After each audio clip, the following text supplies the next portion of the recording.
Let's fucking go. You are listening to the Outlaw Apostle Podcast. I'm your host, Troy Neff. I'm the fucking guy. Who knew I would make it this far? They hated, they never believe me. Yeah, I would never drop the ball. I know I make it look easy.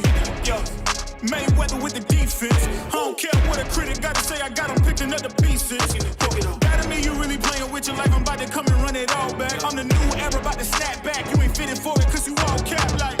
Hold up. I shoot my shot, wait, hold up. I'm really about to run this go up. You know it's all net when it go up. Ain't got no other plans, you don't need to. And welcome to this Wednesday's broadcast. This is the Outlaw Apostle Podcast. I'm the fucking guy, Troy Neff. That's me. Look, we got Leo behind. Leo's working with some equipment at the moment. So when he gets back to the mic, he can say hello. Mikey G's on the couch. And I can tell you guys on Friday, we'll have our, because I just didn't remember to bring it, we'll have our special guest hopefully ready to appear on Friday and join you on the couch there, Mikey. How are you? I'm doing all right. How about yourself, sir? I'm doing really good, actually. I'm doing really good. I'm feeling though like I'm feeling like I'm like 230 Like pounds. Oh, 230 because I've been 230 before, and I was, but I'm not 230, but I'm feeling like it. And my shirts, they're always tight around the arms, but I just don't like extra large shirts because I don't like them baggy. And extra large is really meant for people with like a 38 to 42 inch waist. That's what they're really meant for. People with like my waist is 33. Well, I do actually have some good news for you. Okay. A milestone that we passed. So we're actually at 500 subscribers now. Wow. So we got 60 plus 64 subscribers in the last less than a couple weeks. That's really good. Yeah. You know what? Milestone right there. Well, but you know what I think's been doing it is the increase that you guys have been responsible for in putting out the shorts, the clips, getting more content out there. It's not always getting quite as many views as I think it should, like on TikTok, because TikTok, they're just fucking assholes. Yeah.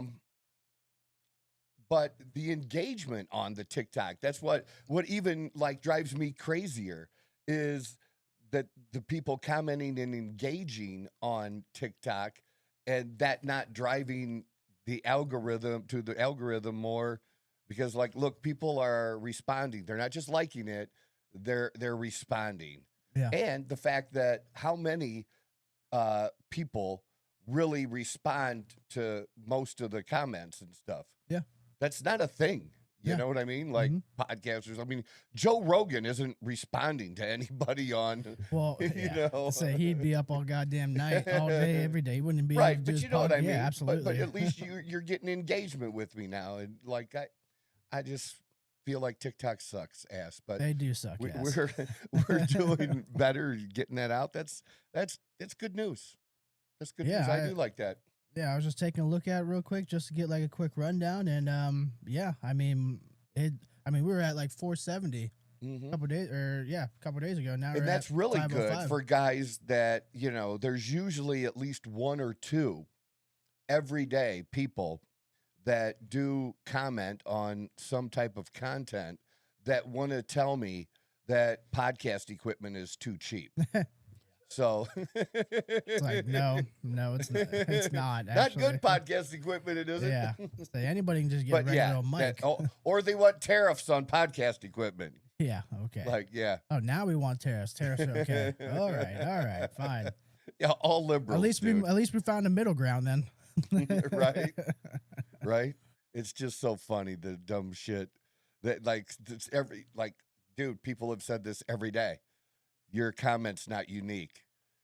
It's funny a couple times, and then after that, it's like, it's not that I'm not mad, but I'm just saying, like, you look stupid just saying the same the thing same old over shit. and over again. It's like almost copy, almost like you have bots that are just. It used to be targeting like, your I don't account. know, like I used to use a comment, but I stopped using it now because it was just getting overdone. That if you were in a group or something Mhm. and somebody got on there, made a post complaining and then saying how they were leaving the group, Yeah. you know, and so the comment would be, "This is not an airport. You do not have to Announce your your departure." Yeah. Nobody cares. Yeah, we don't give a fuck. We didn't know who you were in the first place. Yeah, I know how exactly you are. So I've been in that scenario where I've almost like announced my departure, and I was like, you know what? No one gives a fuck, so I'm They just don't gonna care. I'm just gonna do the Just- old just Irish go. goodbye and just just bow go. out. Yeah. Yeah. I prefer to get, banned instead. You prefer to get banned? Yeah, instead of just leaving. I prefer to somebody block me. Well, I mean, I guess I can But that's understand just- that. That's just me being me. No, I got you. All right. Leo, how are you doing over there? It's kind of weird because I can't see him. He's like the Wizard of Oz over there. Yeah, we're just having some weird audio issues with this mic, I believe. Oh, okay. It's not turning on for some reason. Well, Leo is here, people. Of course. Believe us. We're Yes. not lying. And got a number pretty cool things to talk about. Some fun things. Yep, that's on. Hey, Hello? Leo. Yes. Yeah. Hello. All right. It's working. Hi, Leo. What's going on, man? Oh, living the life back here. Something we've never- Stress free over here. I'm telling you, that's sometimes technology just likes to fuck with us, like just for fun, bro. I swear to God. Who was Argentina playing last night? In the like a friendly? Yeah. I'm not too sure. Was it ISL? IRL would be Ireland, probably. IR, yeah, it would be if it was. What? I am not something too sure. like that. Let me see. It was Argent- Iceland. Iceland. Iceland. What was that? What was it? It was just a friendly, I believe. Yeah, but I'm saying I saw like three initials, and those three initials didn't make me think Iceland. To be honest with you, I didn't even know they were playing yesterday, so I didn't even see like Isn't what it their cra- initials it- were. But Iceland, like, are they just playing Iceland, or is Iceland going to compete in the World Cup too? Yeah, all the teams that have been playing friendlies Yeah. are involved in the World Cup. so you're getting. I Like, would think so, but how the fuck did Iceland? Don't you have to qualify for the World Cup? Correct. They did somehow. How the fuck did Iceland qualify? They've qualified like the last 3 or 4. They're actually Dude, how many not people bad. are on Iceland? Quite a few. Probably the whole actually. country on that team. That's their Yeah, entire, right? entire country's population right there. I mean, seriously, Iceland can't be bigger than, I don't know, Rhode Island. Yeah, Rhode no. Island is small. Yeah, I mean, it is impressive to have the talent pool that they do in such a small country, though. To be yeah, who would have thought football in Iceland? I mean, Yeah. I mean, you just figure temperature wise, the ball kind of hurt when you hit it, or hurt you when you got hit by it. Yeah, no, I got you. Oh my God! Already, I just bring it up because I was at the gym and they had it on their big giant screen there at the gym, and I swear to God, it was everybody was falling everywhere. They're not only practicing and trying to get ready for the competition, they're already practicing their flops. Yeah, Yeah, it was at a high level last Yeah. night. I'm like, get the fuck up, dude. yeah, He barely hit you with his forearm. yeah, Like, that's That's- not a thing. yeah. I wish that would be it. I wish I was out of all sports, just flopping in general. I can't stand that shit. Yeah, Like, you know what? But that's what makes hockey so great. yeah, it's You, because you don't really see that shit. No, because And they're gonna get the fuck up. well, it's not even that too. It's just like the fact that if you flop, like nobody's gonna fucking sit around and like stop the whole game. That's the best part. That's what my issue is. Like everybody stops as soon as somebody hits the ground. No, like in hockey, if you hit the ground, that puck's still moving. Like fights are still going on. Like that's what I actually was just talking to my buddy last night, and he said he was like, I'm going to be getting into hockey much more. He's like, this year should have been the year, but next season for sure. He's like, these last couple years, like it's just been impossible not to watch it. It just totally sucked me in this Yeah. whole playoffs. And I've always liked hockey, but football is my number one thing. It just is. But hockey might be my number two. It might move number 2. It's gonna overtake basketball for me 100%. And the Cavs aren't shitty either. No, and I was a strong basketball fan for a long time, but then it fell off a little bit for a just lot of because people. of the players. Yeah. And, the game. It The wasn't. product's been watered down. There's no doubt about it. Yeah. Be careful. You might make my case about the 90s versus. Oh, trust me. I'm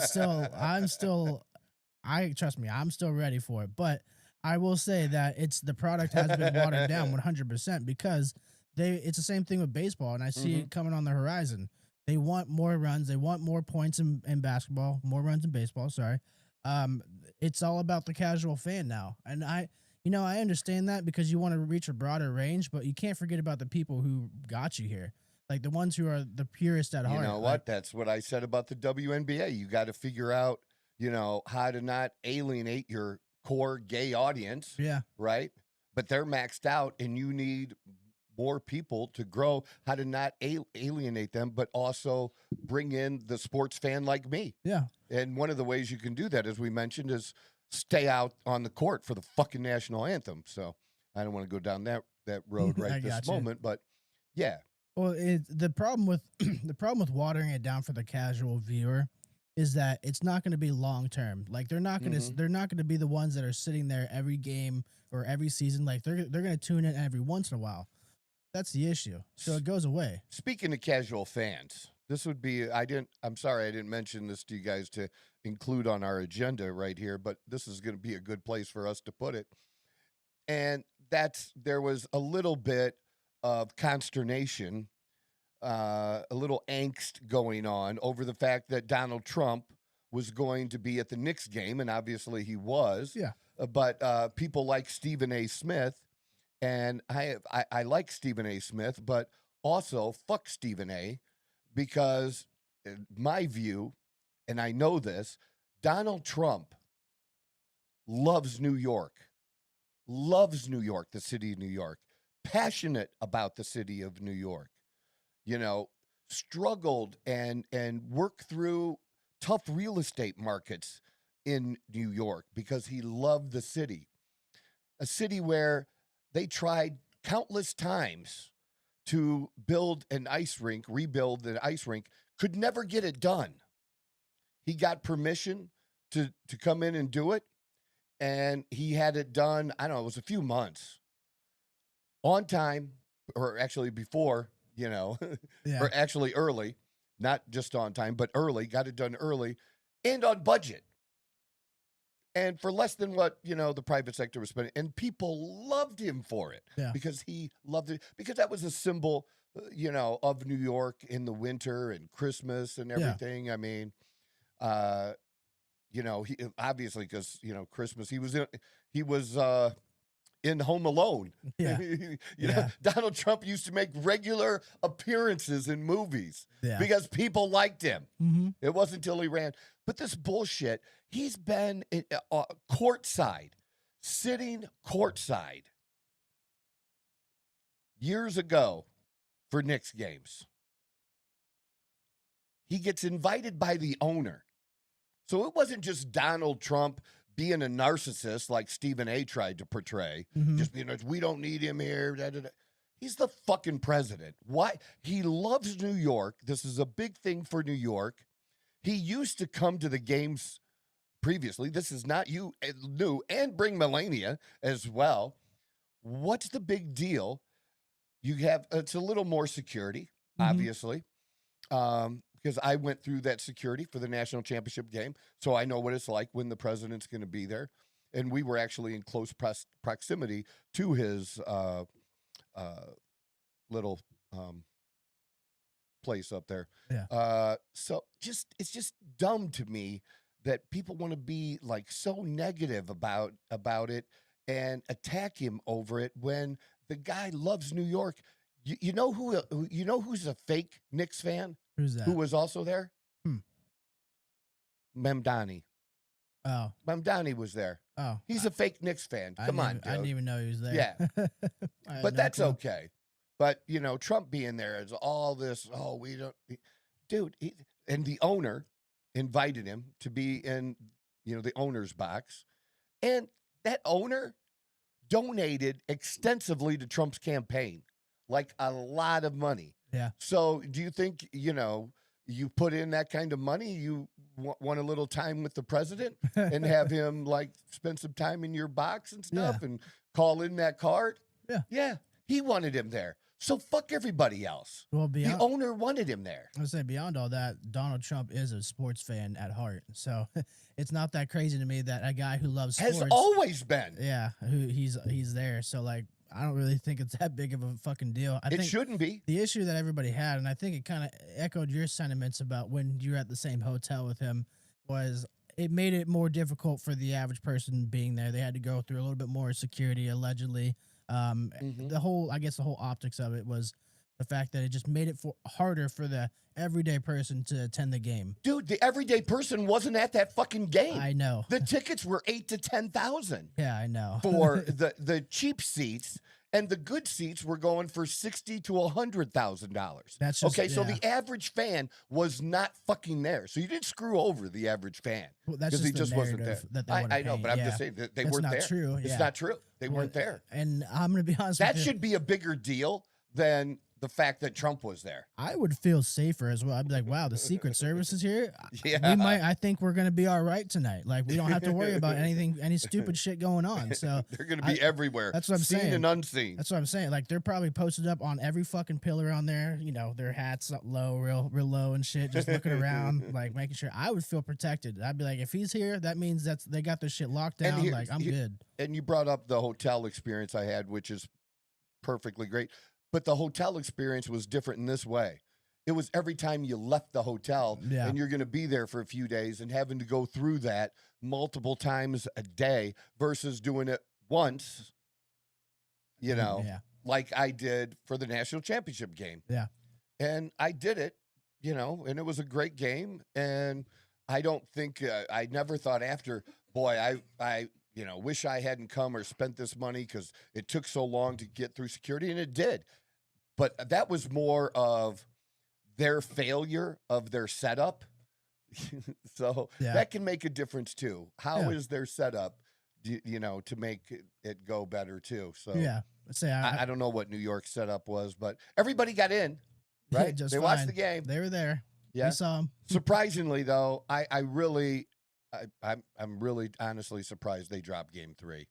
I just thought the whole pressure or just the whole momentum and the first home game, in a finals, I just really surprised. Well, I did pick them in a parlay. I picked the Spurs to win. Did you? Yeah, Good for you. But I was wrong about the fucking hockey game, so it doesn't matter. But I did a parlay too. Yeah.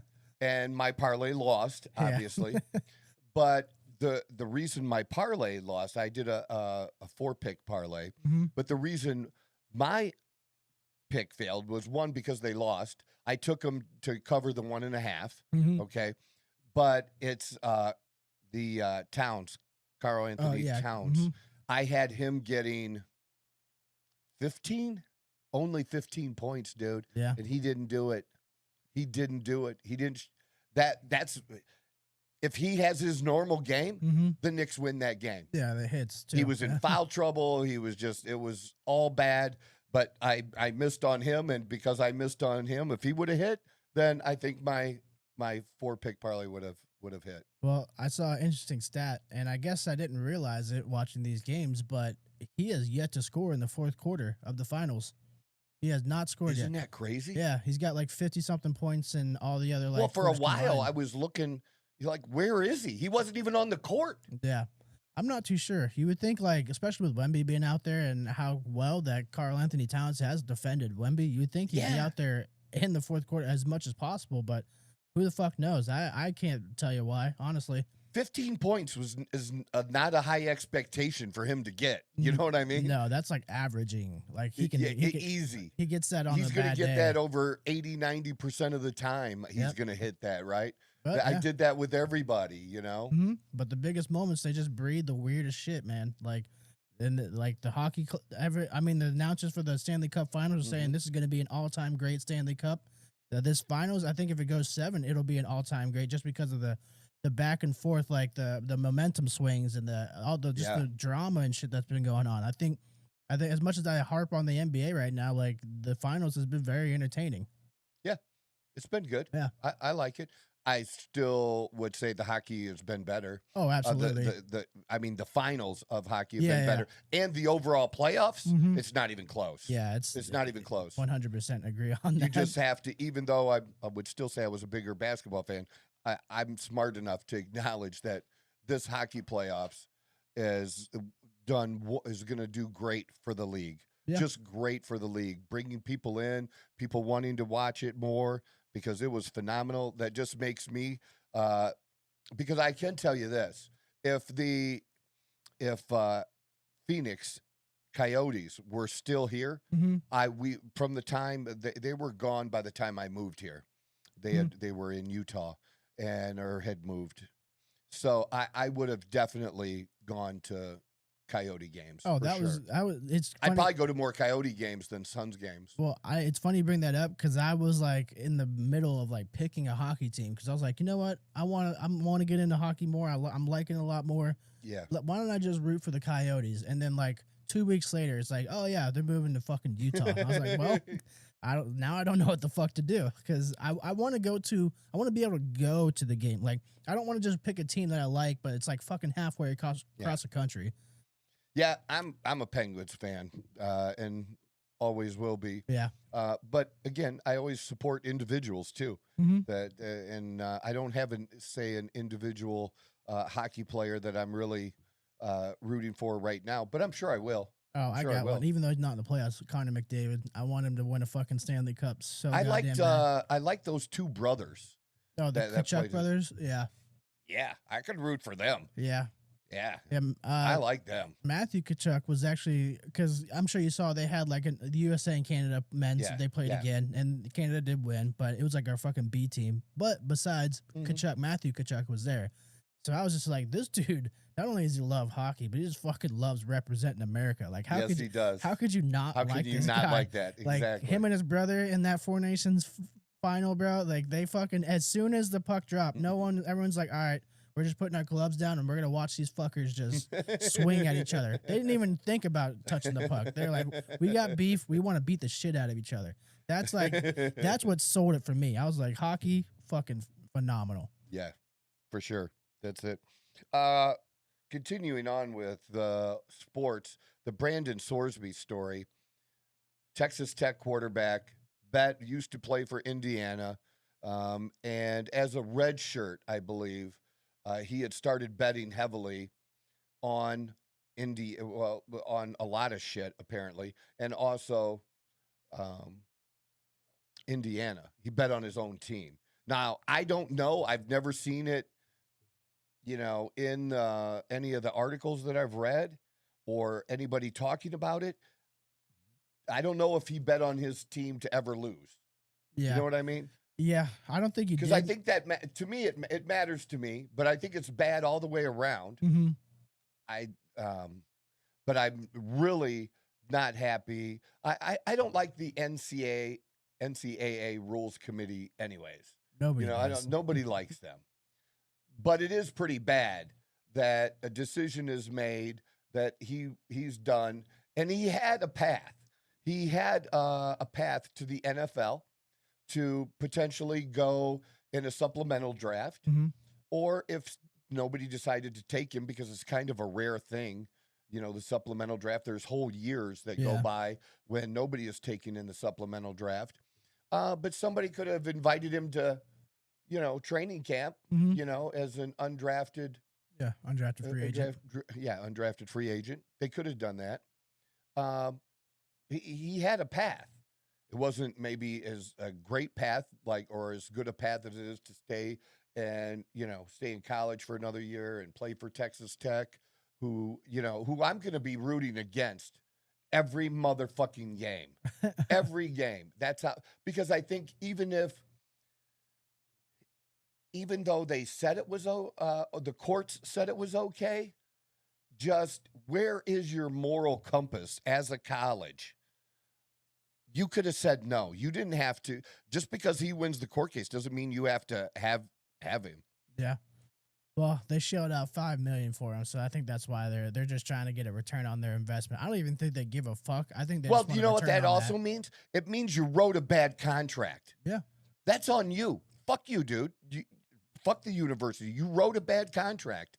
That was you did that fully guaranteed that no matter what he did, like take something else. What if it wasn't gambling? What if it was beating his girlfriend? Mm-hmm. They're gonna take him back then? This is a big thing because betting is so big and so prominent now, and we've heard so many stories. I'd say more in basketball, but in the college level, not just pros, of people betting on games and throwing games and doing. I mean, and that to me is just the tip of the iceberg. Oh yeah, Like absolutely. they're barely even covering it. Yeah, it can only get And worse. there's music. Yeah, it's just totally bad. By the way, brought to you by FanDuel Sportsbook. That's what fucking kills me about that. It's like you'll have Sports Illustrated, ESPN, Fox Sports, doesn't matter. They're like, oh, Brendan Sorsby, he's ineligible for fucking betting, and then it's like, oh, next commercial, bet MGM, Caesars. Like it's, I have a really big issue on how big it is. Okay, here, I have a question too. How are DraftKings and FanDuel and these different groups, how are they going to handle Texas Tech games? Yeah. They shouldn't allow betting on Texas Tech games. Yeah, they will. Why would I want to bet on? I don't know what this dude is capable of in this bullshit. Look, I'm for redemption, dude. Mm-hmm. I'm a recovering alcoholic and addict. 17 years. I know something about addiction, and I'm sorry. People call bullshit, I know, on alcohol, and yeah, go ahead, what the fuck ever. But I call bullshit on fucking gambling addiction. Mm-hmm. I just think, and he went to some inpatient treatment for a month. Get the fuck out of here, man. That's just optics, yeah. It's all optics. It's nothing but optics. He hasn't changed. He's not even, like, owned it. And, or really apologized or anything like that.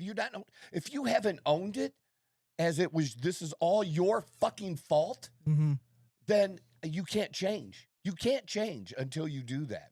Yeah. And now they're just, helping him continue because there's no penalty.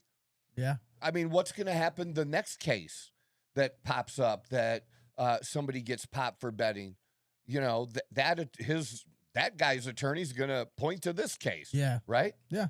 Yeah. It's gonna be used as a measuring stick for years to come in any sort of. But if you can't punish somebody for this, then why does the NCAA rules committee even exist? I think my main issue with it is pick a side. You either let them bet on shit like that or you don't let them bet at all. There's not some in between, oh, well, you can bet here, but you're only going to miss a couple games now. Like, it's either all or nothing. And I'm not saying bet on yourself and, like, your team, but if he's betting on fucking tennis or, like, Chinese ping pong, like, that to me is not a big deal. It's not, but how do you monitor that? You don't. That's what I'm saying. It's either got to be all or nothing. I don't like being like half foot in, half foot out. Like that's my problem is that they're going to pick and choose based on the player it is probably and how much revenue they can generate on whether or not, oh, you're out for the entire season or no, you're just out for the 2 games like this. And I'm going to say this.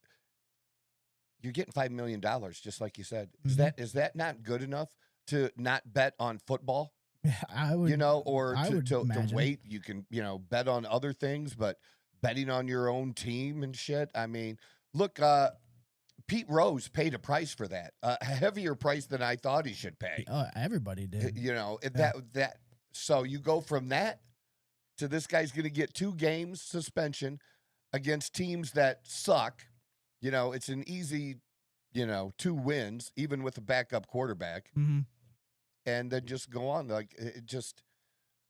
As much as I hate to say it, this gambling thing is never going to go away. I think they should just let them bet on sports, but just not their own like sport, like college football. As a GM of a professional NFL team, you want this guy on your team? I'd rather have him than Cam Ward, who quits on his team. We'll get into that another day. But the thing is, I complained about that too. Yeah, I would rather have that, but I get what you're saying. Like, I just wouldn't. I wouldn't even want him. The fact I don't think, but I'm a Steeler fan. Steelers organization don't put up with that shit. Well, I think it's okay. Like, it's one thing to make a mistake, but like you said, it's totally different to like basically not really own up to it and like accept the responsibility. Yeah, you're like, giving him redemption when he hasn't even asked to be redeemed, for God's sake. So that's it's all about how you react to that, like the character of that. So I get what you're saying 100%. But that's my problem. Who knows? Like, I don't want to bury him just yet because he still is. I mean, he's young. Like, he made a mistake, but I don't want to bury him just yet. I'm gonna root against him. Everything he does. Everything he does. And I like Texas Tech. I like them being in the fold too. Yeah. That's he's not a true redemption story. A true redemption story where people make comebacks. We all fuck up. I've fucked up. We all fuck up. I get it, but when you don't own it, I don't have any sympathy or any empathy for you either. Well, that is like, it would be a true redemption story if this was so debilitating to where like it derailed his football career and like he was homeless and all this.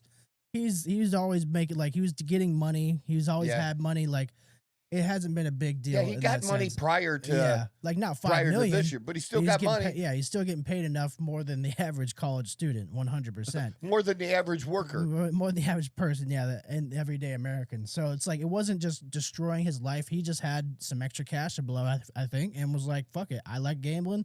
Let's just let it ride. And I think it was like a total like over 6,000 bets throughout the course of a couple years. I think it was more than that. Still, it's still absurd. I thought 6,000 was a lot. Yeah, so anything, it was a lot. I was mind blown at that. But I love betting. I love going to the casino. Yeah, I went to the casino the other night. Yeah, Monday night. I do too. I just think it's just too prevalent everywhere. Like, when I went to a Diamondbacks game from when I was still at Chase, it was like it was like one of those workers' days where they're like, oh yeah, free game, have fun. Mm-hmm. Well, the same day they also bust in a bunch of kids, and like that game was mostly fucking like middle school kids and elementary school kids, but you could not turn an inch. You couldn't turn your head an inch without seeing a gambling ad somewhere, and you have hundreds and hundreds of children there who are just subliminally being like just prepared for it, basically. You know what's interesting about that? That I'm going to make a connection here, is a bunch of attorney generals now, state attorney generals in the United States. I don't know if they wrote some letter or they basically are telling F1 racing, which I'm into now, that they're upset about the sponsorships.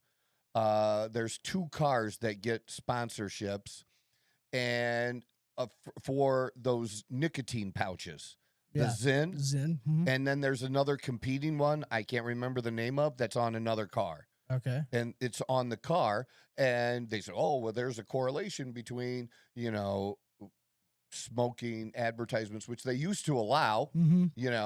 The Ferrari team used to be sponsored by Marlboro, for God's sakes. That's what I mean? That's kind of sick, actually. It was a sick car, cool. Like that. And I don't know what's going to happen with that.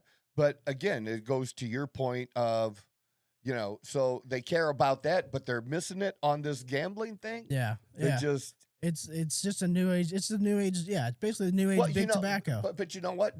What was the government able to do with big tobacco? They're able to shut tax it down. the fuck out of them. Yeah, tax the fuck out of it. Yeah. And what are they able to do now? They can tax the fuck out of the casinos and the gambling, and they can raise it anytime they want, because what are you going to do about it? Yeah. What are you going to do about it? You're printing money over here in these casinos. We want a bigger cut. Yeah. And they'll just take it because they're big government and they can. Absolutely, 100%. Me personally, I would just be satisfied with less advertisements of it. Or maybe in a more, it's strictly in an adult setting, because I just don't think like you have high school kids that are hitting up their fucking older brother to place bets for him. Like they're getting caught up in this shit at 15 before they're even legally allowed to gamble. Like it's just the advertisements to me. And that's another thing. How fucking dumb are you to place the bets yourself? Yeah. I mean, even if you make some kind of fake dumbass account or something, how dumb are you to place the bets yourself if you're Brandon Sorsby instead of having a friend do it? Yeah, it's dumb. I think dumb. I think at first when he was doing it at Indiana, he was like, "I'm not even on the field. Nobody knows my fucking name." But you never know. Like you don't know what the future has in store for you because he ended up becoming pretty good at Cincinnati, and that play got him a $5 million contract at Texas Tech. And now, when obviously we all know in anything, when your name gets in the spotlight, things start to come into the light. Like that's just how it works. Yeah, that's how because the internet. Yeah, the internet is. They come after you. Yeah, they got the greatest detectives of all time. Yeah, for sure. I do want to hit something a little more fun, at least for a moment, before we get into the Carmelo Anthony verdict. Also related to sports, but yeah, Caitlin Clark. I was watching the game. It was 2 nights ago. So 2 nights ago, watching the game, and I honestly thought that the Fever, who kind of controlled most of the game, really, and had a lead, the Mystics come back. They're playing the Washington Mystics, but in the last couple of minutes, it just seems like they were making big mistakes. Lexi Hall made a couple of huge big mistakes, and then they're behind. Yeah. And I didn't think they were behind enough that I didn't think they were going to make it. I thought they were going to lose for sure. I would have told you they're going to lose. Yeah. And then we see this. We got the video? I just got to pull it up in the from the drive real quick. Yeah, it's in B-roll and stock.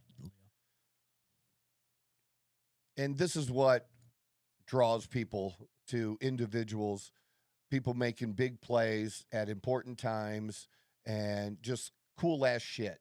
Well, it's what everybody expects Caitlin Clark to do, though. That's what when you say Caitlin Clark and they advertise her, when they smartly advertise her, they don't replace her. This is what they expect: game-winning shots from at the very end. But you got to do it. You still got to do it. Yeah, absolutely. And this is a time when it was just like, wow. It just like even expecting or knowing you still. The chance is probably 60-40, 60% not, right? Yeah. There we go. We got it and right here we go. This is just. Mitchell comes off the screens, but so does Clark. Up and in! 1.2 seconds left. This thing, it almost got, she was right there to tip it. Like, she almost got that ball to tip it away, and then it just fell right into Caitlin's hands. So yeah, that defender was so far off, though. Yeah, you can't be tailing her like that. You can't do that. You cannot do that. When she turns around, she, looks around like everybody else as if it's somebody else's fault. Like, no, you were the one that was on her. She's open because of you. What did you think of how the Knicks handled the last minute? Like, I thought when it was around 40 seconds, it's like, what are you guys dicking around for? Fucking foul the dude. Yeah, I hate that. What is that with these coaches lately that are not, fouling people when you need... Yeah, when you need points, you have to foul. That used to be the strategy. Yeah. Is it a different strategy now? I really don't know what the reasoning is for that, because that's what you're supposed to do. You're supposed to foul them. You give them that extra time, quick. You're not supposed to wait around. To be honest, I think that was just maybe just another, like I said, how these big moments breed the weirdest shit. Like, they make people act different, they make decisions that they normally wouldn't do because the pressure is so much higher.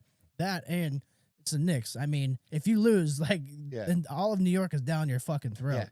Yeah. You want to deny the ball to whoever the best shooters are, free throw shooters, and make them inbound it to whoever is the weakest. Yeah. Right? That always used to be the strategy. Yeah. And then foul that person. Yeah, and that's what you're supposed to do, but they just didn't. As to why, I have no reason. I've seen that so many times in the WNBA too, and the Phoenix Mercury. But drives me literally crazy. Yeah. You're down by 5. You got a minute left. You need to foul. You need to foul. You just counting on, like they did, just counting on your star like Caitlin Clark to hit it in the final 3-4 seconds.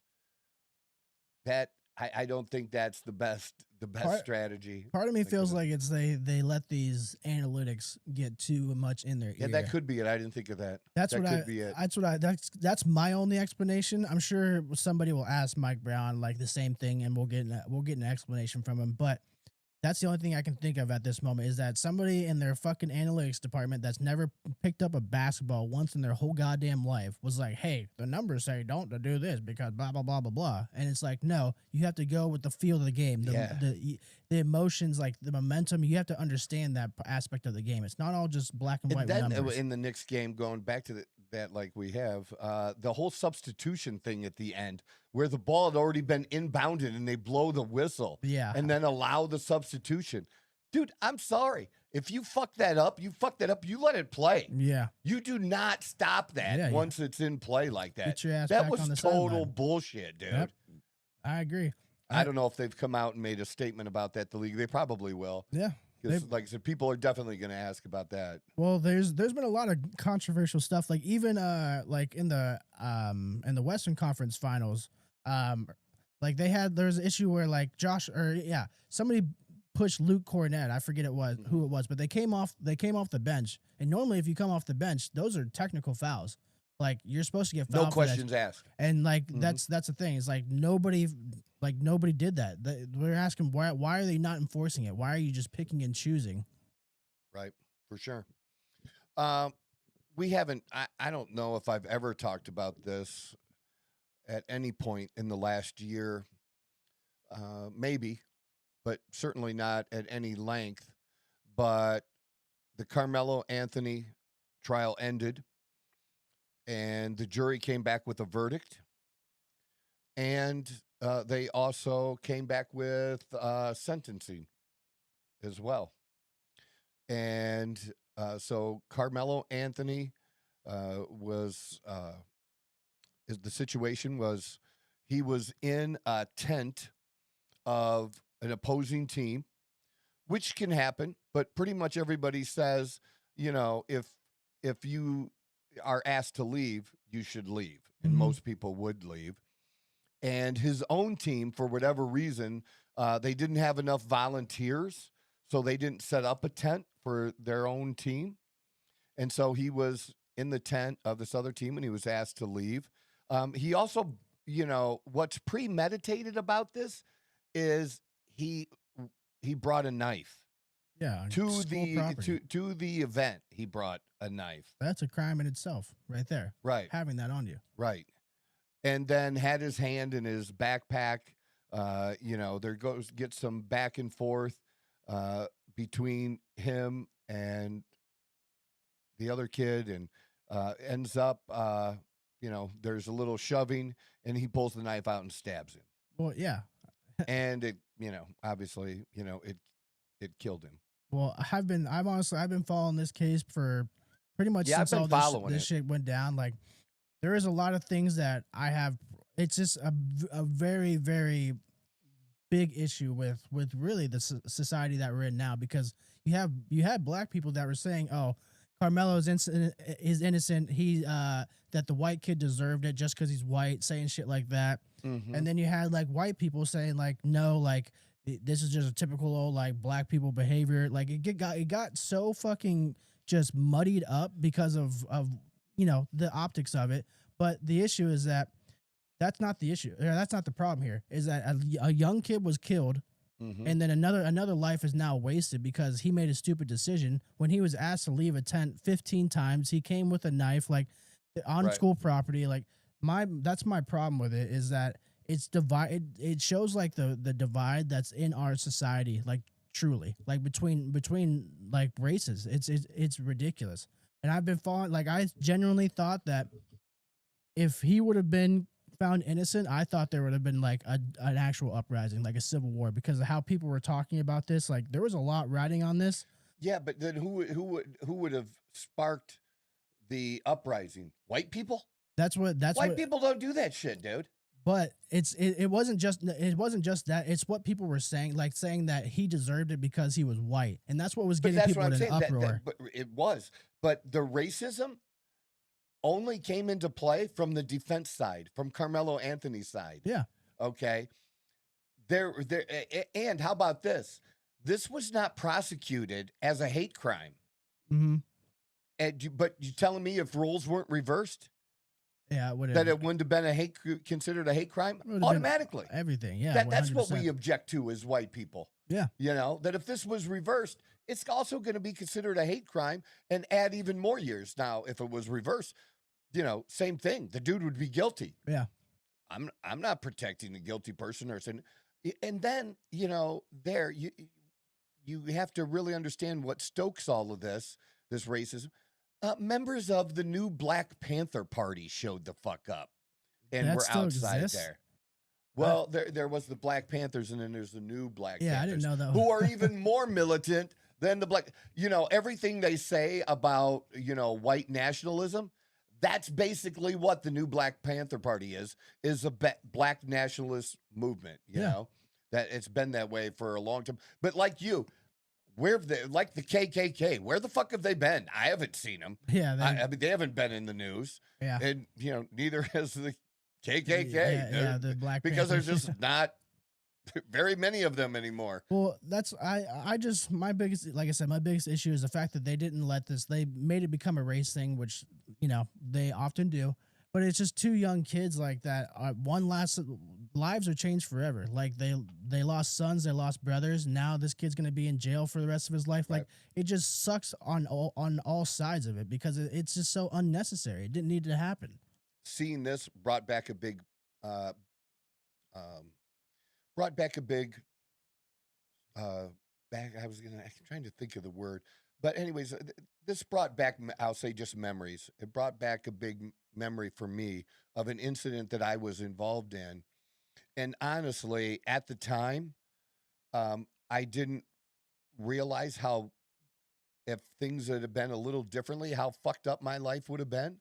Mhm. Okay. And then throughout the years, I never really thought about it, but this made me really, really think about it.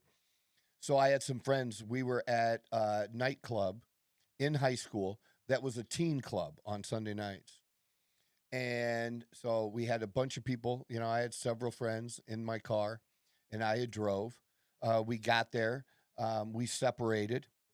And then at the end of the night, we kind of got back together and they're like telling me about some situation, some bullshit they got involved with another school. Because people used to come from all over, all different schools there. And so we left, we get in the car. All of a sudden, there's a car following me. And it got crazy, like driving. And it's like a 20, 25 minute, 30-minute drive from there to where we ended up. We actually go past my home, you know, past my town, into another town. I don't know if somebody knew. We pull into a house and we go into the house and, you know, the car following us. There's a lot of kids. And in the house, somebody gave me a knife and I was holding it like this, where the blade was going up. Yeah. And then I went outside, you know, for the confrontation. And there was like a face off and somebody jumped me from behind. And I kind of fell into the other kid and the kid got stabbed. But here's the thing. He didn't get stabbed by me. He got stabbed by one of his own friends who was trying to stab me. But think if I had, you know, I did grab it, but that was more spontaneous. I didn't take it there. Yeah. That was the more moment of passion that they were talking about here. Yeah. That it would have been like a passion thing, that the sentence would have actually been less. Yeah. But where his is more premeditated. But I don't think the guy who stabbed him, I don't know if he got in any trouble, that kid. I know we hired an attorney and the knife got turned over to the police and there was no blood on the knife or anything, you know, so, you know, but it was known. Some people thought that like I really did it, you know, at some point, kids from the other school. And there's some people that still believe that today. No, really, dude, it's crazy shit. But just seeing this, how something like that in an instant could just fuck up your whole life. Yeah. Your whole life over something that, you know, I don't even remember what it was they got in a fight about at the club because it wasn't my fight. You know what I mean? I was just there, and I just always, whether I wanted to step up or not, I just always did because I never backed down from anything. That's my own idiot self. But yeah, it really made me think about that recently. Like, wow, that could have went a whole different way. Yeah, life altering for everybody that would have been involved. 100%. And really, like no one, not my parents, nobody really, ever had a conversation with me about, yeah, somebody should probably have done that. Yeah, I mean, well, it's Carmelo will not have that same opportunity to sit back and think about, was all of this really worth it? How much different would my life have been if I didn't do this? Whereas you had this, how much different would my life would be if I had done it? Yeah. It's just like two sides of the same coin almost. Yeah, and exactly. Like it just sucks because, like I said, it's one life was actually lost, another life is now wasted. So who knows? I mean, I'm not gonna sit here and say he was gonna be like anything crazy, but who knows what he could have been compared to being in jail for his entire life. I guarantee it'd be something much better than that, much more contribution. It's not like he didn't come from a bad family either, and like a rough. He was he lived in a nice home. He had two parents at home. Like I'm not one of those people that attacks the parents. Yeah, like I don't think that's on them. I don't think that would be. Especially in this case. Yeah, I honestly think it's just, he had a certain way about how he wanted to act and maybe music, TV, whatever it is that influenced that. And it real big in music, when somebody disrespects you, you got to kill them right then and there. They disrespect you, that's death right there. No, like not every time somebody disrespects you means that they need to die. Doesn't mean you don't defend yourself or stick up for yourself. It's funny that you say that because that's like the one thing that I hate more than anything else. Disrespect, is being disrespected. It's hard.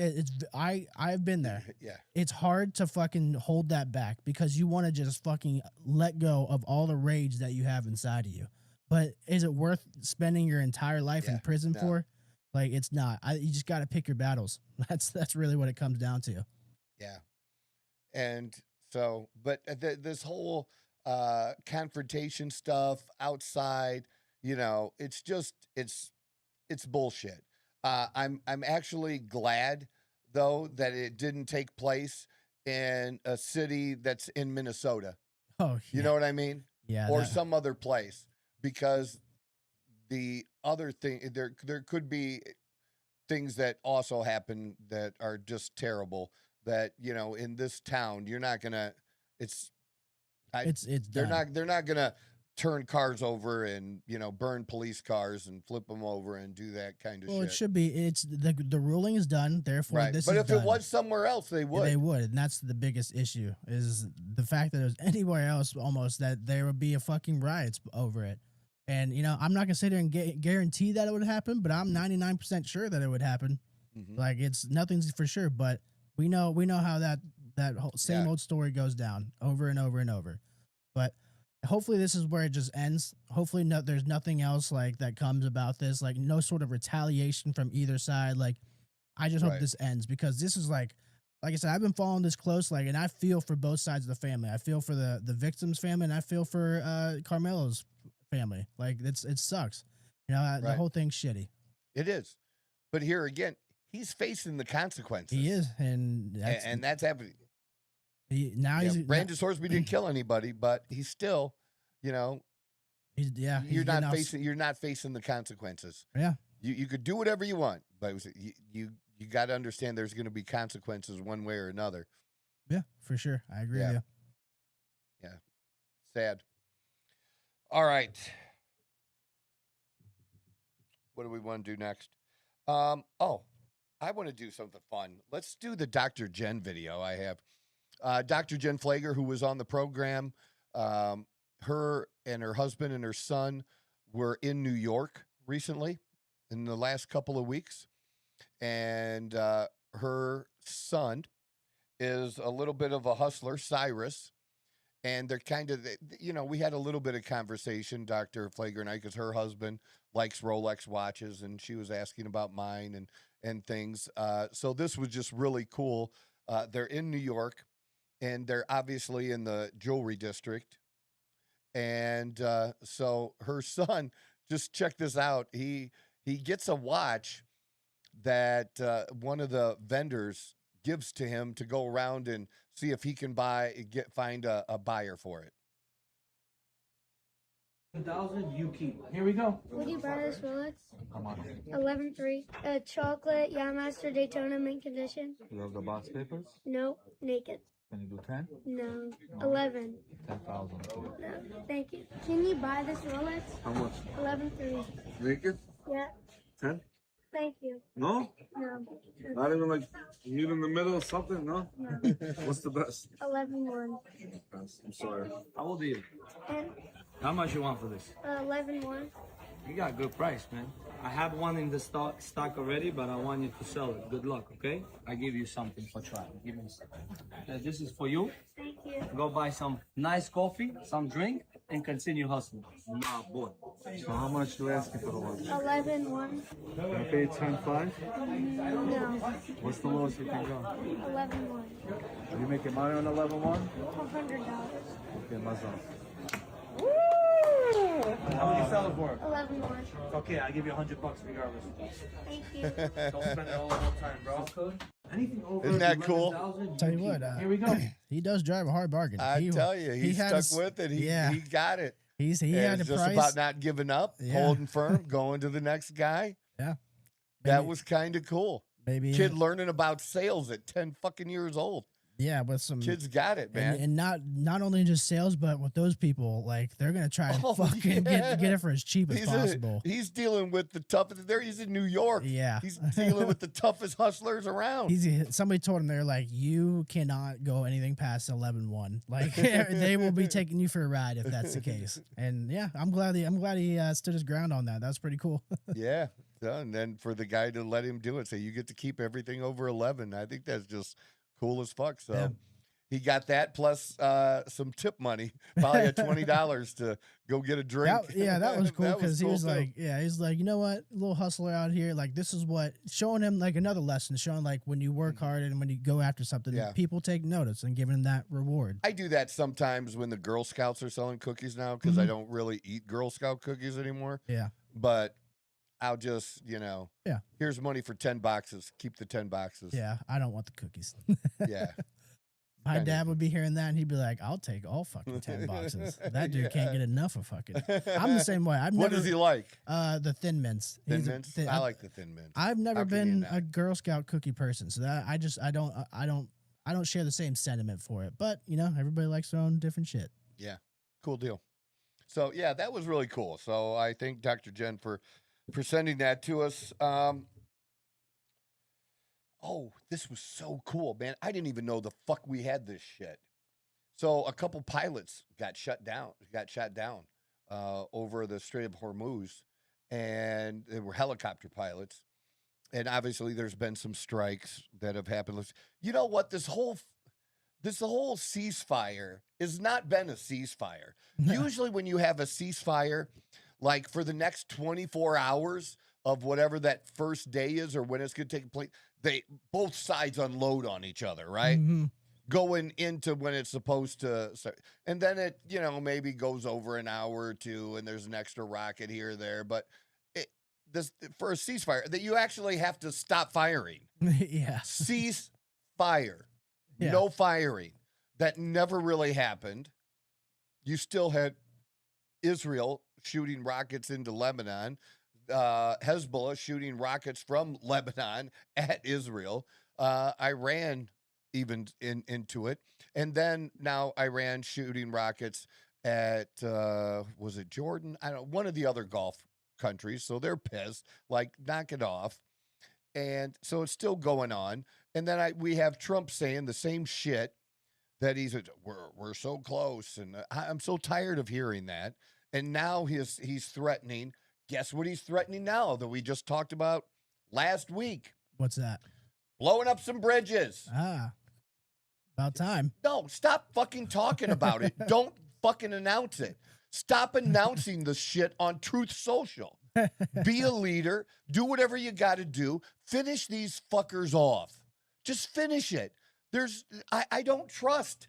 I don't trust them for any ceasefire, for any agreement. Finish them. Finish them. That's what I want. I'm fucking over it. But really, really cool is how they were saved, the pilots. That we apparently, I didn't even know that this existed. We have drone boats, which is basically an unmanned boat. So somebody somewhere, who knows where the guy was that was controlling the joystick of it's like a fucking video game, dude. Xbox Because you got satellite pictures and stuff, and I'm sure that has to be some cool shit to see. You're telling me this, as somebody who grew up playing video games and doing similar shit on video games, I can just imagine some motherfucker with an Xbox controller just zooming through the ocean with a fucking sea drone. Like, I've never wanted to be somebody more in my entire life that I can think of right now. Like, I would love to be that. Operate the sea drone. That would be so fucking cool. It would. Just to be that guy. Just like, yeah, I drove that around. Like, it's just, I don't know. It's just cool. It's technology. Cool. So, do we have a little bit of a video of what they look like? Let's take a look here. Oh, fucking ads. Of course. Let the ad run, I guess. Ooh. I guess quick side combo. I am excited for this. I'm excited for this movie. What is it? It's a new Robin Hood movie, but it's called The Death of Robin Hood. Instead of painting him as like this big, like, you know, like Robin Hood, he's a savior and like it's all happy and positive. This is like supposed to be like a whole different take, like a whole brutal. Yeah, I'm actually curious about it. All right. Like, how about, can we have audio or no?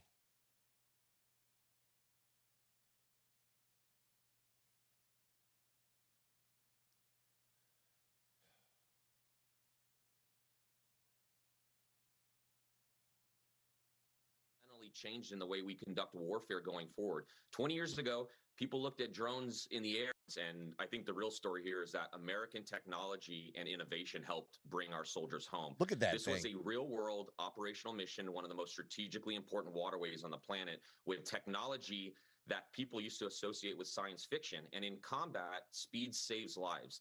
The first vehicle on the scene is going to win, and especially in a rescue scenario like this, minutes matter. Every minute those pilots were in the water, it increases their risk. It increases exposure to the enemy. There's currents. There's confusion in the search area. Everything gets worse with time. And within roughly 2 hours of the helicopter going down, an unmanned surface vessel was able to locate the crew, recover them, and get them to safety for extraction. And that's exactly what military innovation and drone technology is supposed to do, be that force multiplier for our soldiers in contested environments. Saronic is the name of the company. This is one of those Very moments cool. We're going to look back on years from now and realize something just fundamentally changed in the way we conduct warfare going forward. 20 years ago, people looked at drones in the air as interesting surveillance tools. Then suddenly they were conducting real-world mission, changing how wars were fought. And that's exactly what has happened here with unmanned surface vessels. An American service member's life was on the line, and a drone boat was part of the rescue. Yeah, I wonder, like you know how you have F-16s on an aircraft carrier. Now some ships carrying these drone boats that they probably just take a crane and drop them, you know, from the ship into the water or something. That's nuts, I man. agree. I think that does change a lot about how wars are fought, 100%. And I think it hopefully, and this is me being optimistic today, hopefully less people have to die in war. Maybe we can start sending out more robots. Yeah, but then who's going to die? How do you win? I don't know. Okay, well, you know what I'm saying? How do you win then? I don't know. But whoever's like has the most robots left? Pretty much, yeah. If you don't have the money or the resources seriously, to send them back out. Think about it though. If you don't have in war like you did before, soldiers on each side that were the targets, if there are no soldiers who are the targets, who ends up being the target? I have no idea. We haven't made it that far yet. I think it has to be the civilians. Yeah. Just like they thought, you know, but that happens in war. It just happens in war. I'm just tired of it all and just want it over. And, you know, war is war. And if you either do it or don't do it, you know, but if you're not willing to do what it takes, then don't do it. Yeah. You know what I mean? Yeah. I hate that in movies. I'll use movies as an example. When the bad guy has a gun pointed at the good guy, and then they get into this conversation. Yeah. Okay, and then after 30 seconds of this conversation, somehow the bad guy ends up being the one that dies, right? Mm-hmm. When I like movies, and they're very rare, but they do happen, where the bad guy, or it could be the good, where there's no discussion, where it's just poop, just pew. Just shoot him. You know, Stop talking about it. Shoot him. If you're not willing to do that, don't pull it the fuck out. Yeah. You know what comes to my mind with, like, bringing up the movie aspect of it? The only scene that I think that actually made sense and was executed well was the ending scene, pretty much the end scene of Sicario, when he finds the cartel leader and he sits down at the dinner table with him. That's the only time I could ever see, like, two people, like, wanting to kill each other, having a conversation, not just because, oh, I found you, now we're going to talk. No, there was like, the guy wanted answers as to why he did what he did to his daughter, and like, you know, all the dialogue and shit like that. Yeah. I'm with you. Like, it makes no, like, if two people see each other that want to kill each other, they're going to start shooting at each other immediately. Yeah. Like, it's not going to be a whole fucking dialogue There's not exchange. gonna be a dialogue. I understand that 100%. I hate that. I hate it because it's just not realistic. It's just dumb. No, just shoot him. What are you waiting for? Because otherwise, every second that you drag this on, you or have when another they second. the bad guy and the good guy meet throughout the movie and keep letting each other go. Yeah. No, you just had it. Just fucking end him. It was over. Yeah. Just now, shoot him. There's no story in that, Troy. We need that build up. I don't know. There's got to be another way. There is another way to do it. 100%. Yeah, this story: illegal alien tried to flee the U.S. before sentencing for repeatedly raping a middle school girl. He's found, gets 100 years in prison. Do we have more of that at the bottom? Yeah, an illegal alien. We already said that. Jorge Campos, 42-year-old illegal, handed a 100-year prison sentence for sexually abusing his girlfriend's 11-year-old daughter at their residence in Castle Rock. Over the course of 3 years, Campos was convicted on 5 counts of sexual assault of a child. Campos, though, did not show up to hear the verdict, and police found his ankle monitor, which was placed on him as part of the pretrial. Why was he released from jail? You know, some shit you should sit in jail for until trial, right? Yeah. This is probably one of them. Was found in a dumpster near his residence 2 days after skipping the verdict. Campos was spotted by an eyewitness in Las Vegas, New Mexico. I actually have some clients in Las Vegas, New Mexico. And until I didn't know there was a Las Vegas, New Mexico. I'm just now. And in fact, one of them is a out. Las Vegas, New Mexico cop. Yeah, I had no idea that existed in New Mexico. Yeah, right. Bus headed for Mexico. They arrested him at a nearby gas station. That's just crazy that he was, given an ankle monitor. Why was he allowed back on the streets after that? That's serious shit, man. Like, most people, regular people, think that doing that, like at least I do, that's as bad as murder. You know what I mean? Because raping a child. The thing is, it's murder in a different way. Like, you're killing somebody's spirit when you do shit like that. You're making an attempt at their soul. Like, that's how I view it. And it's not death, but like, what quality of life of that do you have if you're constantly haunted by this? Yeah, Wasn't that he did this once? Yeah, repeatedly. Yeah. Well, I hope that he is repeatedly sexually assaulted in jail by all the people that we know who have kids who aren't fucking weird like that and feel the same way that we do. I'm not always. Honestly, I hope he doesn't make it at all. I'll concede. Yeah, I'll meet you in the middle with that. Shank him. Just shank him. That's fine. That's totally fine with me. Yeah. But it's just this is a recurring theme. This is something we've seen. I mean, Lake and Riley. Everybody knows that name. It happens. There was that motherfucker in New York who took a little kid into a bodega bathroom and tried to rape him in the bathroom. All undocumented illegal immigrants. Mm-hmm. Like, that is a recurring theme that, it might not be thousands of times per day, but it happens enough to the point where people are sick of it and they take notice. Well, here's the argument that they come with is that, Americans do this too. Okay, but they are Americans. Yes. Okay. Still the same thing, same result. I would say the same thing, that the person should not have been released from jail on an ankle monitor and should have gotten this type of sentence. But here's the thing. The difference is this, that they don't want to acknowledge, is this guy shouldn't have been here at all. Yeah. Shouldn't have been here at all. Absolutely. So, for you people that say, if just even one child is saved, that's how you save that one child. Mm-hmm. That's how you do it, by not letting these people in. Do you think the first time this guy ever committed a crime was here in the U.S.? I was like, just because he's getting convicted for this, but who knows how many times he's 42 years old. Yeah. You don't think he raped some little girl in Mexico? Yeah. Like if he just got the idea after he crossed the border? Yeah. I agree. No, he's been a piece of shit his whole fucking life. Yeah. This is not his first time. Yep. This is just the first time he got caught. Or maybe it's not the first time he got caught. Yeah. You know? He had a record, served some time in Mexico. I don't know. I didn't dig into it that deep. Yeah. And then come. But that shit does happen. Well, So- the facts are the facts. But the thing is, none of that matters. This shouldn't happen. It shouldn't happen at all. It should never be allowed. Well, obviously not allowed, but he should never been in the country, like you said.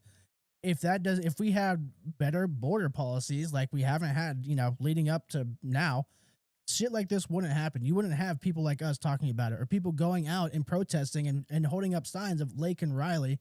And those two words, Lake and Riley, it makes these liberals so fucking pissed off. They think that when you put this sign up that you're a racist, you're a bigot. No, we just don't want shit to happen to innocent people like that. Yeah. Like it doesn't need to happen. That's all I'm getting at. They should not be here at all. That's the simple thing. That's the difference. And it is a difference in whether the left wants to acknowledge it or not. But so, yeah, hopefully he doesn't last very long. All right. What else we got left? Do you have the Trump AG? Yeah, Todd Blanche. Yeah, it's right there. So here's my thing with this Todd Blanche thing, and why I'm bringing it up is because Todd Blanche is the Assistant Attorney General. And I don't know if people realize this or not. So he replaced the Attorney General, Pam Bondi. And now he's just acting. He was the Assistant Attorney General, and now he's the Acting Attorney General. Here's the thing. We all know the heads of all these different, the Justice Department, State Defense, all of these have their different leaders, and they all go through a confirmation process. Guess who else goes through a confirmation process? The Assistant Attorney General. So you're telling me that a year and a half ago, or whenever it was, a year ago, whenever it was, after Pam Bondi, went through and became the Attorney General, that it was also submitted, but it's not as big a news, that Todd Blanche was going to be the Assistant Attorney General. Mm-hmm. And he went through the confirmation process in the Senate and passed. But now that he's going to be the Attorney General, now there's roadblocks? Yeah. What happened in the last year? You approved him before, but now you don't want to approve him. Why? Because you just, again, hate Trump, and you have a handful of Republicans that Trump, did his job on them, and they've been they were unelected, but they get to serve out their terms, right, for the rest of the year. But you have these Republicans that are fucking him over, and this is one of the ways it gets fucked over. But I just think he already passed that before. For it not to pass again, just crazy to me that it'd be that hard. Well, I think you're right in the fact that it's just another case of Trump opposition syndrome. Even though it's not Trump directly himself, it's just the fact that it's somebody that Trump wants in. And well, he was Trump's personal attorney. Yeah. So that's why they don't like him. Yeah. But they liked him enough to get him That's past what I'm saying. the Like, first that time. wasn't an issue previously. So You don't need 60 votes. So you can't cite that now. No. So and you only need Republicans. So it's something happened, he fucking scolded somebody or just rubbed somebody the wrong way in that year prior leading up to this, and now I'm sure this is their chance to get back the Trump opposition. Well, I think syndrome. one of the reasons they don't like him is there was this agreement because Trump was suing the government, Yeah. which I don't have a Whatever. problem with Fuck that, it. like Who other people cares? did. cares? He was wronged. But the deal that was done, that they were going to create this fund of $1.8 billion, and other people who had gotten fucked over, instead of Trump taking the money, he was going to they were going to use that money to hear these other cases, case by case, and make settlements with these other people. Well, here's the thing. Remember that the 2 FBI people that were involved in the whole Russiagate story, they sued the government and got money. Yeah. And they actually did wrong shit, and they still got paid like $1 million, $2 million. Yeah. Total bullshit that they'd even get a penny. Yeah. What they did was absolutely wrong. But here's the thing. What Trump should have done is sue, finish the suit, don't make an agreement, finish the suit, whatever you get, set up your own fund to do it. Yeah. And then nobody can do anything about it. Because that's the thing here. If Trump had every right to sue, he could just sue, win, and just get the money. Yeah. Keep the money. And then he- you people would have really been And up he'd be in arms. fully entitled to do so. That's the thing. 100% fully entitled to do so. Yeah. I think my biggest issue is, that's between Trump and the fucking government. Like, that doesn't fucking bother me. It never will be something that'll be on my radar to a point where I'm like up in arms about it. Right. That doesn't affect me. So I don't understand why we know why they harp on it, but it's just this constant, like, get a fucking life. Like, find a hobby, find something else. Like, you can hate Trump and like spend a decent portion of your time, but like, you people are up 24/7 just watching for him, watching. And I just don't understand how you have the fucking They time. follow him more than Trump followers follow Trump. I bring this up all the time. I'm in a group chat that I'm still in, and I just don't really like talking it as much as I used to, because I told him, I was like, you guys talk about Trump way more than I have ever talked about Trump. And I'm the only Trump supporter in here, really. So like I was like, I don't even say shit. You guys are just constantly posting shit from X, from Instagram, from Facebook, 24/7, post after post, and half of it's fucking wrong. If you click on the link, there's a fact check right under explicitly stating why this is wrong, and it's made up. And that's just like that's what they do. They find stuff that fits their narrative, and they don't care if it's right. It's Trump bad, Orange Man bad, therefore it's valid. And it doesn't make you smart to find a meme. Yes, anybody can do this. Anyone. Give your own opinion. I have no respect for you if you're just constantly putting up memes. Who's paying like these that. people's electric bill, their phone bill? Like, how the fuck do you have this much time? I genuinely, I want to That's talk why to they're them. broke. Yeah, like a lot of people are broke. Like, I'm broke for different reasons, not because I'm fucking following around Trump 24/7. That's what I don't know is where the fuck do you find the time and keep your bills paid to do this? Because it's 24/7. I need to know. Yeah, good question. So yeah, that's just what I had about that. I just thought it's really stupid that in such a short period of time that somebody gets passed, and then now all of a sudden there's going to be this snag. Just crazy. All right. What about whatever? Do we have anything else? Because that's like everything that's on my list. I think that was really all that we had today. Is it? Unless we want to finish up with maybe a little sports talk last 10 minutes, or Sure, what do you got? what about? Well, Is there something you want to talk about? the Freedom 250 card. Oh, okay. I would love Yeah. to talk about that. When is that actually? What's the actual day for that? It's this Sunday. It's this Sunday. Yeah, and Really? okay. I hate that it's on a Sunday. Is it going to be on Paramount? Yeah, Paramount Plus. And Awesome. you know what's actually this is I gonna love make you that. smile a little bit, but you know who still has to pay for UFC pay-per-views? Who? Canada. Oh, Although yes, fuck Canada. I love it. After this year, they won't have to, but as of right now, they still have to pay for all the UFC codes. So I figured you would of all people would enjoy that. Yes. I'm super pumped for all this. I think it's an absolute banger from start to finish. The two main events are obviously what everybody is looking forward to, but the one that I think is a super underrated fight, and I could be wrong, but it's the very first fight of the main card, which is Diego Lopez versus Steve Garcia. These dudes both just love to fucking throw. Like, they just love to throw hands, like, just absolute bang it out. Like, there's not going to be going to the ground a lot. Like, I think a lot of people are going to come out fans of both these fighters much more than they were previously because they just love to leave it all out there. Bo Nickel and Kyle Dawkins, but that's gonna be a wrestling match. I mean, Bo Nickel's working on his striking, but he's a fucking 4-time NCAA fucking champion. He's gonna take it to the ground. Mauricio Rufy and Michael Chandler. I basically call Mauricio Rufy the Brazilian Conor McGregor because the way he fucking fights and stands is like Conor McGregor. I think he's fighting Michael Chandler. Michael Chandler loves America. He carries the American flag out every single time he walks out. I like him, but he's unfortunately he's at the gatekeeping part of his career. Like he's still a solid fighter, but he's really just like a stepping stone, unfortunately, now for the up and comers. Who knows? He could make me look stupid, but I think. Do we know how many people roughly are gonna be actually attending and being there? About total? 400. That's it. Yeah. It's gonna. I just wonder, like, about sound. Yeah. And it reminds me of the pandemic. Yeah. You know, like COVID. Even now with the Apex, when they fight at the Apex in Vegas, like it's very small. The thing is, I'm not a big fan of creating artificial crowd noise, but I wouldn't be opposed to it for this specific event because we know it would be a much bigger crowd.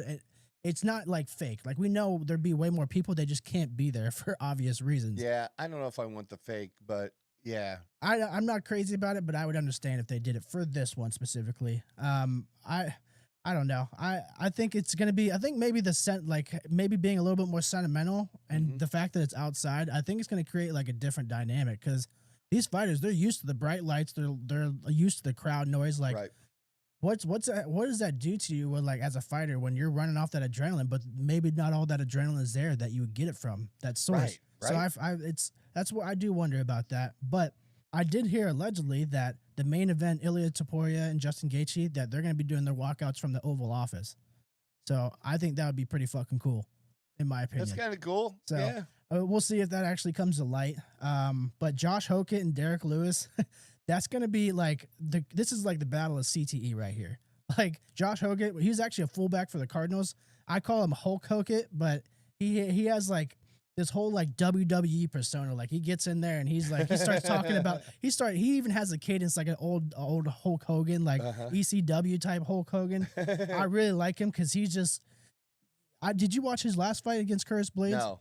Man, if you have like 5 minutes, just watch the highlights and you'll be a Josh Hokett fan, guaranteed. Not only is he just a rootin' tootin' all-American badass, he fucking loves America, but he just like, when you think that he's gas, he just keeps going. He just keeps throwing. And you think that he's stunned, no, he just keeps coming forward. Like I love that's my kind of guy. That's what I'm saying. I love fighters that are like that, especially in heavyweight when that's just, it's usually goes one round max. This guy can fucking fight at that pace for 5 straight rounds. So I think if Derek Lewis catches him one good time, he'll get put out, but Josh Hokett does wrestle. So I think he's smart enough to use that, I would hope. And I think he'll win that fight because of that. Yeah. And then that's not the whole card, right? No. We still got, after that, it's Alex Pereira and Sean O'Malley and Zahabi. I'm a big O'Malley fan. Zahabi, he's talented, but he's not just he's not captivating. Like he's got good skills, but he's just not a captivating person. Maybe that changes if he wins over O'Malley, but I think O'Malley is going to come out on top on this one. Alex Pereira and Cyril Gane. I have Pereira winning 100% because Cyril Gane is a mental midget. He's 6'7" and absolutely ripped for no fucking reason. This guy gets punched in the face once and it's like he fucking just turns off. His whole body just turns off. I did see the other day, Dana White said that if Pereira wins this and he becomes the heavyweight champ, he overtakes John Jones as the greatest of all time. Really? Dana said that himself. And I thought that was very interesting because I don't know. You know how him and John Jones, like it's a rocky relationship, but they still have a decent relationship. Right. So for him to come out and say that, I thought was very, very telling. Topuria and Gaethje. Justin Gaethje is one of my favorite fighters of all time. The results of this fight won't change that. I unfortunately don't think this fight goes past the second round. I think Topuria probably puts his lights out by round 2. Really? Yeah, Topuria is just different. His power is different. Not only does he have power, but he has speed, accuracy, and the fight IQ. The way he breaks fighters down in real time is unlike anything I've ever seen. Like, he is incredible, and he is a fantastic wrestler, but nobody can get him to the ground, so you never fucking see it. So he's the perfect, well-rounded fighter. He has it mentally. He has the hands. He's got the grappling. Like, he's the full package. And I wasn't a big fan of him. He was one of those fighters that made me like him. By his performances. So we'll see how it turns out. But I want Gaethje to win, but my head says Ilia Topuria by second round. Very low. I understand that. Yeah, big Gaethje fan, and he's from Arizona. Gaethje's from Arizona, and and I did recently learn that he has like part Mexican in him as well, which I didn't know. Okay. So, but we'll see how it goes. The one thing I will say about Justin Gaethje is when everybody counts him out, just like his last fight against Paddy Pimblett, that's when he fucking flips the script on everybody. So who knows, man? Because But it is a good card. Oh, absolutely, 100%. This is a fantastic card. The only issue, like I said, 400 people. Yeah. That's we're all used to the crowd noise and the electricity of it. So hopefully they can find a way to replicate that somehow. Yeah. We'll see, though. We'll see how it goes. I think it's a cool idea. I think the whole thing, I don't care. It's cool as hell. I like that Trump's. I like that a whole bunch of people are going to be irritated and be posting about it, probably starting now. Yeah. Through the whole weekend and the day after, and just be whining about it. Yeah. And I'm going to love every bit of it. Wonder how much fighting outside, too, how much that's going to play a role. Yeah. We'll see. We'll see how it turns out. Cool shit. All right. That's our show for today, guys. Everybody, great job. Thank you very much. And you guys at home, hit that follow button, hit that subscribe. Check out all the content all over, other platforms, especially if you want to get in touch with me. You can do that. And we'll see you on Friday. This is the Outlaw Apostle Podcast. I'm your host, Troy Neff. I'm the fucking guy. Who knew I would make it this far? They hated, they never believed me. Yeah, I would never drop the ball. I know I make it look easy. Yeah, Mayweather with the defense. I don't care what a critic got to say. I got them picking up the pieces.